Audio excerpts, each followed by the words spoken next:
Today I have a special video for you. I had the chance to play, test and showcase Lauma before her release, together with some new mechanics from Nod-Krai and of course a new danger reaction, Lunar-Bloom. Not only that, I was even able to try some of Lauma's teams against the new Abyss and Stygian Onslaught. I'm really excited for this video, so let's see what Lauma is all about. But do keep in mind that this was recorded on the early access server and the content could be subject to change. Hearing Lunar-Bloom makes Lauma sound like a character that can only be played here. But that's not the case at all. She actually works in many teams and with many different units, and I have a feeling for some future one too. She's a Catalyst user with an Elemental Mastery Ascension stat, and here I noticed something different. This Ascension stat grows the same as someone like Silali, but she ends up with way more Elemental Mastery. This is Lauma with no artifacts, resonance, weapon, nothing to boost her Elemental Mastery. And this is Silali in the same situation. Lauma not only gets 115 from the Ascension, but she naturally also has a base of 200 Elemental Mastery. As we will see later, this is pretty handy. Before looking at her kit, let's showcase her charger attack, because it's actually an exploration talent. It uses stamina and it's not the fastest, but it's able to double jump. It has a short cooldown, but when I tried it I was like, how do I tell that it's on cooldown? And it turns out that the indication is her horns. If they glow, it's ready to use, otherwise they're turned off. A nice detail. Let's go look at the combat side of her kit now. The first and most important thing to talk about is that she replaces Bloom with Lunar-Bloom. This can be a bit complicated, so bear with me. Lunar-Bloom is not like Lunar Charged. It doesn't modify the base reaction nor change its interactions. The Bloom cores created by Lunar-Bloom are still just Bloom cores, doing Bloom damage. Here's proof.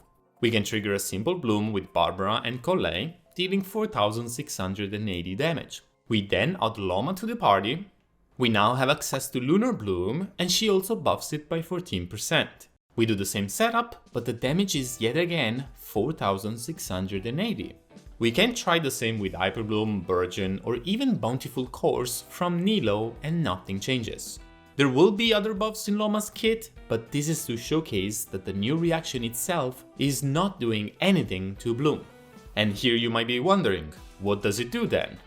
What Lunar-Bloom actually does is make every Bloom core give you an extra resource called Verdant Dew, represented by these icons you see on her and any time under your party section. This reaction is basically a counter of how many blooms are happening in the team, although in reality it's a bit more complicated than that. Each bloom starts a mini 2.5 seconds timer that will fill one of these self moons and become one Verdant Dew. Here I triggered 2 blooms back to back and I only got 1 dew and a half. That's because the second bloom reset the timer and ended up giving me 1 plus a bit more. But the nice part is that it doesn't matter if the cores explode early, don't explode at all, if they are made by Nilou or used for Hyperbloom and Virgin. I tested them all and they all work just fine. So we can say that Lunar-Bloom, as a reaction, is doing nothing but count these stacks. And her skill is where we get to use them, and it's honestly a really strong talent. It has a top version that is pretty bad, but otherwise can be held to consume every Verdant Dew stack to give you a first hit that scales over attack, and then another one that scales over Elemental Mastery times the amount of Verdant Dews you consumed. And this can do some decent damage. Not just because the scaling is high, but because this is considered Lunar-Bloom damage, which in simple terms means that this is a forced extra instance of reaction damage, and it has a different damage formula. It ignores defense, which roughly means that the multiplier is actually double of what you see. It cares about Elemental Mastery, and it can score a critical hit using Lauma stats. Damage percentage, however, does nothing to it. We have seen this already with Lunar Charged. And as we've seen in the example earlier, Bloom damage and other reactions you can do with Bloom are not changed by Lunar-Bloom. Which basically means that the only way in the entire game to do actual direct Lunar-Bloom damage is this old skill, and one of her constellations. But this talent also does one more thing, and it's pretty important. Whether you tap or hold it, a Frostgrove Sanctuary is created which is going to attack every 2 seconds, applying danger and dealing damage that scales off her attack and Elemental Mastery. This is regular damage, but most importantly, it activates a resistance shred to enemies for both Hydro and Dendro. And this will basically have permanent uptime. This talent honestly should be just crowned, granting a total of 25% resistance shred for the two elements. This was a lot and it was just half of her kit, but the rest is rather simple. Her elemental burst is really pretty, let me say that first. It has 15 seconds of cooldown and a 60 energy cost. It also has another stacking mechanic we need to talk about. On cast, you're granted 18 Pale Hymn stacks. And for every Verdant Dew you consumed in the last 15 seconds, you get 6 more, so a maximum of 36. If no Verdant Dews were consumed recently, then the next time they are, in the next 15 seconds, they will be converted. I made this a bit more simple. In reality, there is yet another stacking mechanic called Moon Song, but it's basically just how many Verdant Dews you consumed with the skill. These Pale Hymn stacks provided by the burst are a flat damage buff to any Bloom related reaction. Flat damage buff means that you take your Bloom, Hyperbloom or Burgeon damage and before resistances, you add this number, which at talent level 10 is 500% of her elemental mastery for these 3 reactions, or 400% for Lunar-Bloom damage, so only for her skill. As an example, with 1000 elemental mastery, you get a 5000 extra damage to a Hyperbloom trigger before resistances, so most likely even more. Each stack is consumed once it buffs a reaction, and if the reaction hits multiple enemies, then multiple stacks are consumed. This is basically Shenhua's buff, but for these danger reactions. And lastly, her passives are not complicated, but they're still very important. She has a damage increase to her skill based on her elemental mastery, which also makes her exploration talent have a shorter cooldown. Then Nod-Krai is releasing a system that keeps track of the team's moon sign. You're gonna see Nod-Krai characters have a passive somewhere saying increase moon sign by 1. Ineffa still says further blessing may follow the new moon's rise, but as of Nod-Krai, this will be updated to +1 moon sign. Having 1 moon sign means we have the Nascent Gleam effect. Having 2 or more means we have the Ascended Gleam effect. Many items and talents will give you different effects based on which one you have. The new Artifact set is a perfect example. Everyone in the team gets 60 elemental mastery if 1 Nod-Krai character is present. If 2 are, it's instead 120. These do not stack, you have one or the other. Having the Ascended Gleam also provides a buff to any lunar reaction, but it's based on characters that do not have a moon sign, so characters not from Nod-Krai. That's a maximum of 36% damage, and this is how it scales. 0.9% per 100 attack from Pyro, Electro or Cryo units, 0.6% per 1000 HP from Hydro units, 1% per 100 defense from Geo, and 2.25% per 100 elemental mastery from Anemo and Dendro. This is where it maxes out from a single stat. You don't need all of them and multiple characters stacked together, so you can have 2000 attack on a Pyro and 30,000 HP on a Hydro unit and you would still max it out. For Lauma, this moon sign mechanic also applies to her kit and is very important. With 1 moon sign, so in a team where she's the only character from Nod-Krai, Bloom, Hyperbloom and Burgeon can crit, with a fixed 15% crit rate and 100 crit damage. This also applies to the flat damage increase from her burst, making it even better. With 2 or more Nod-Krai characters, Lunar-Bloom damage, which can already crit, has an increase in crit rate by 10% and crit damage by 20%. This means that only her hold skill gets this bonus. In my opinion, this passive sounds better than it is, but it's still very important to understand the role of Lauma in any team she is in. The gameplay and general combo is to farm the 3 Verdant Dews as soon as possible to then cast her old skill, get the damage off and activate the rest shred. If possible, keep the hold opening as much as possible, it has a 12 seconds cooldown. But even without it, she will constantly apply Dendro and shred resistance for that and Hydro. The burst is pretty much a must as it makes any Bloom related reaction, her hold included, stronger. I've been repeating over and over that Lunar-Bloom is nothing but a counter and that it's her hold skill, the only source of Lunar-Bloom damage that we have. And I did because I know it's gonna cause confusion among players. But if we think about it, isn't it kinda weird that we get a character that unlocks a new reaction, has only 1 instance of damage from that reaction, but still buffs it? And the buff is not just for her, it is for every Lunar-Bloom from anyone, and it activates when you have 2 Nod-Krai characters. That's kind of sus.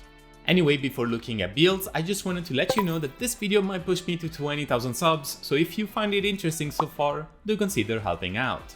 Looking at the build side of things, for Lauma is much more chill compared to her kit. On Nod-Krai's release day, I will post a full guide with way more details and calculations, but for now we can check the 2 Nod-Krai sets and her signature weapon.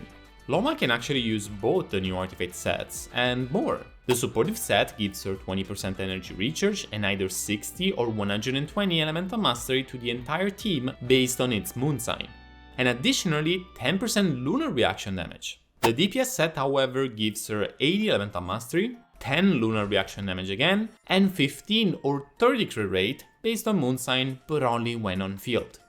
The only problem with these 2 sets is that going for 2 Nod-Krai characters means that Lauma is going to lose the crit talent given to Bloom, Hyperbloom and Virgin, in exchange for buffing just her old skill, and not by that much. This honestly can be counterproductive in many teams, but still has its uses.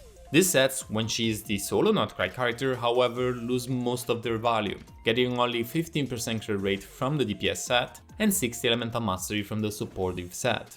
And that means that a more classic approach like Deepwood or even just stacking elemental mastery with gilded or 2-piece plus 2-piece bonus is actually still viable. And as far as stats, she will use mainly elemental mastery and energy recharge. Her burst does not have a cap on how much it can buff the Bloom reactions, which means we can stack as much elemental mastery as we can. Crit can be a good stat, but only after these 2 and depending on the team. Attack instead technically contributes to her damage, but in a very negligible way.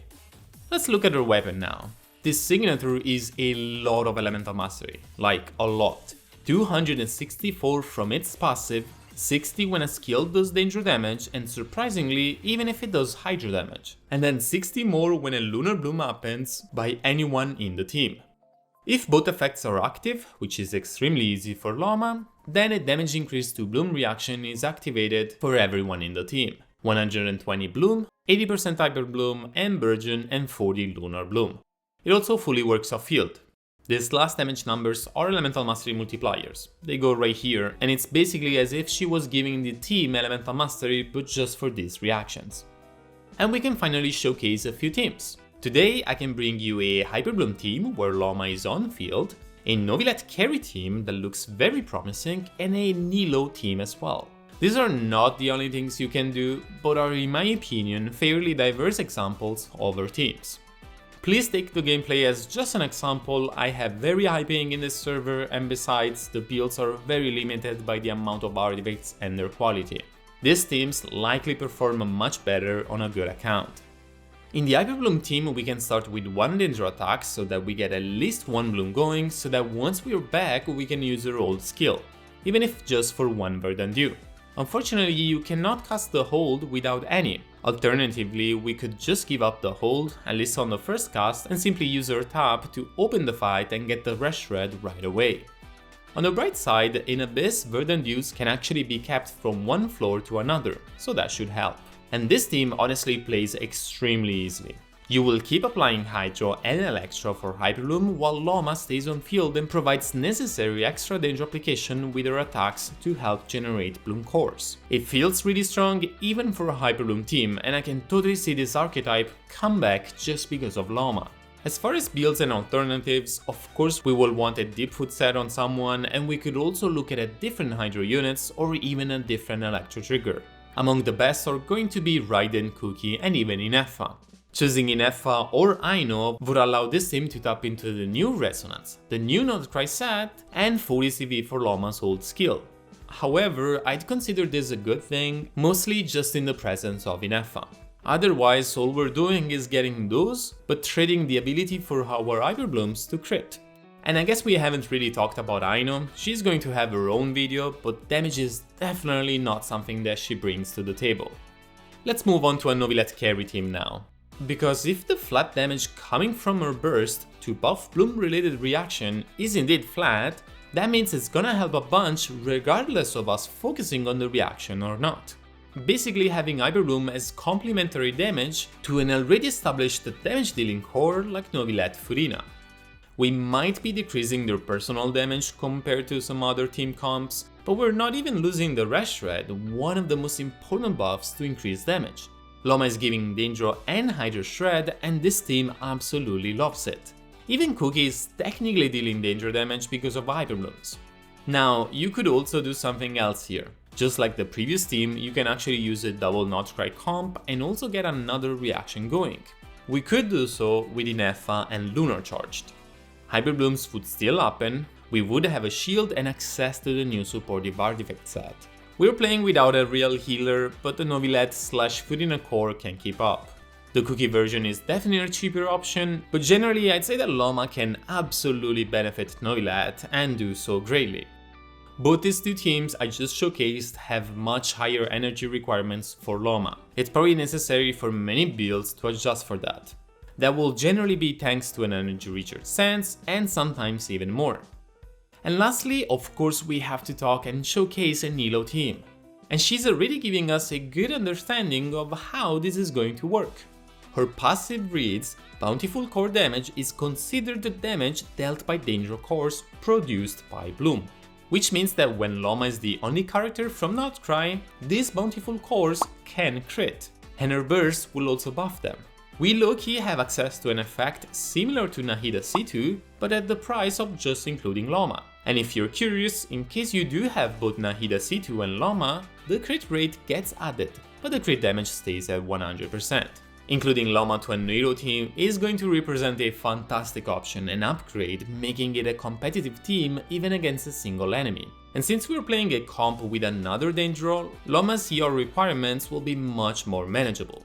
However, in this occasion, we are using Nahida as well, another great unit, especially thanks to how much danger she applies. But this means that our 4th unit, in this case Kokomi, should have as much elemental mastery as possible, because she's going to trigger the highest amount of blooms. Remember that Dendro is a stronger aura for the enemy than Hydro. It's easier to maintain a Dendro aura than it is a Hydro aura in a team such as this one. But that comes at a heavy price. The stronger a Nilou team is, the stronger the blooms are going to hit, and those hit you as well for a portion of their damage. Meaning that in the case of Kokomi, a hybrid build or even a healing build might be more manageable, and even advised. With Lauma, you can actually look into other versions of this as well. And I use Nahida here, but I don't think she's mandatory at all. Actually, it kind of feels like Lauma could replace her in some of the teams instead. Okay, once more, please keep in mind that these are just examples. I did not cover every single team or showcase, and I was pretty limited by builds and time. For example, I'd be interested in some teams that try to balance a Quicken Aura with Hyperbloom, and even teams that don't really focus on Bloom related reactions. But we're going to check those another time. And to close things out, here are my overall impressions. Lauma is a really strong character, and she's kind of a middle ground between a support and a sub DPS, more like a specialist type of character that actually works in many different places. The teams that I showcased are likely going to be the most popular ones on release, but I have to say that this is probably not the entire story. I think it's very obvious that Lauma was designed with one, I dare say even more than one character in mind. The way she shifts from being a support for Hyperbloom, Bloom and Burgeon to Lunar-Bloom by adding one Nod-Krai character and having only one source of that damage probably means that we might see new forms of Lunar-Bloom damage and maybe even a Lunar-Bloom specialized damage dealer. We will see, I guess.